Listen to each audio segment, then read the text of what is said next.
Hello, good afternoon po mga ka-Salad Master. Andito naman tayo. Tatry na po natin yung ating newly acquired na Salad Master electric skillet. Banana cube po ang unang gagamitin ko recipe para sa kanya. So, ingredient natin, nakapagdala po dito sa Saudi si Mami ng saba. And sugar po. Gagawa po tayo ng banana cube. Okay, hindi natin po preheat yung ating electric skillet. Okay, first, yung description po ng ingredients, dalawa lang naman, sugar and banana cube. So, sugar, kung gano'ng kadami, cover lang po natin yung top ng ating Salad Master, ng ating electric skillet. Okay. Then, let's add our bananas. Yung iba kinakamay, tutulak ko na lang po. Okay, and then, i-rearrange ko na lang po siya mamaya. Yung cut po ng banana, it depends po sa inyo, kung kayo po ang mag-prepare. Okay. Kinat ko lang yung saba ng ganito. Then mamaya, yung iba sinigurado pa nila na coated yung banana. Pwede na naman. Yung iba naman napanood ko sa YouTube, hindi na nila kinote, kinamay na nga eh. Actually, kami din naman kakain ito, pero since pinapanood nyo po kami, pwede nyo naman gawin as long as malinis naman po yung hands. Okay. Then, isa-set po natin yung timer nito for 285 degrees centigrade o Celsius. Then, 10 minutes. Then, after 10 minutes, babalikan po namin kayo. Okay. So, dito po tayo.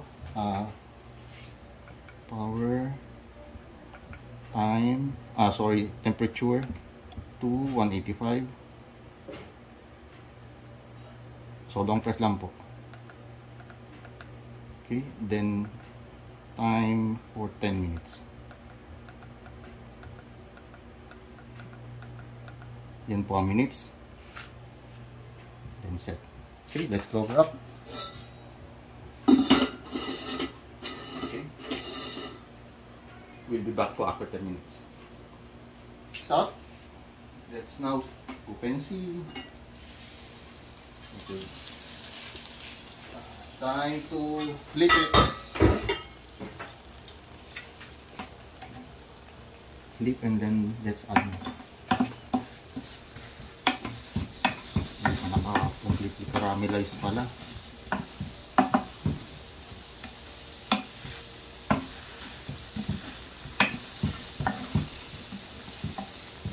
Okay, trial pa naman.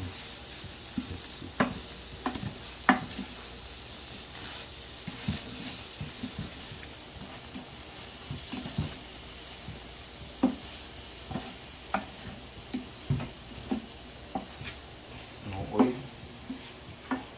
Banana.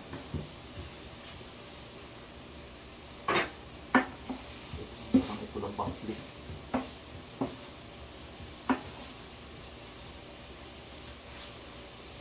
Kaya pala yung ibang video sabi completely cooked.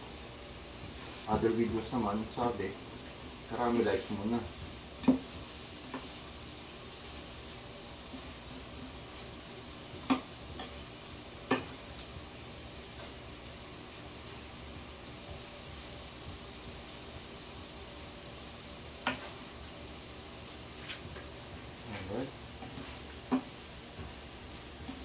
Bigyan natin ng 5 minutes kung magkakaramelize ba lahat ng sugar.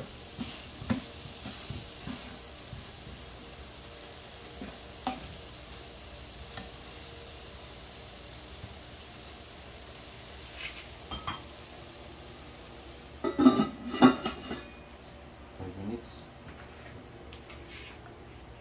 180 pa rin, 185.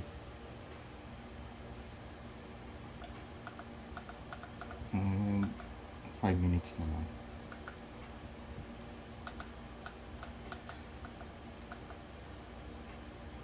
And let's wait for that red light.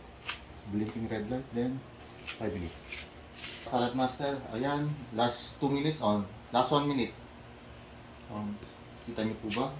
Muusok na siya. Hintayin na lang po natin. And then, we'll see kung mukha siyang okay o mas mukha siyang sablay. Pero mukhang siyang, ewan ko, we'll see.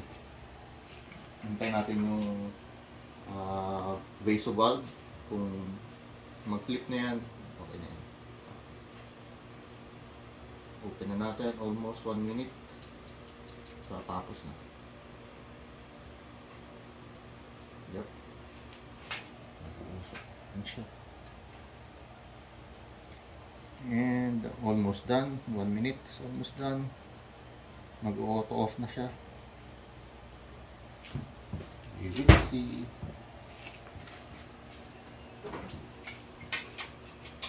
Ayun, pumigas pala sa ating spatula yung sugar. Alright. Okay, that's all. Let's see po. That's our banana cake. Okay. Atin lang po siyang haluin. Kasi na totally caramelized na po yung ating sugar. And i-cool down lang po natin before serving.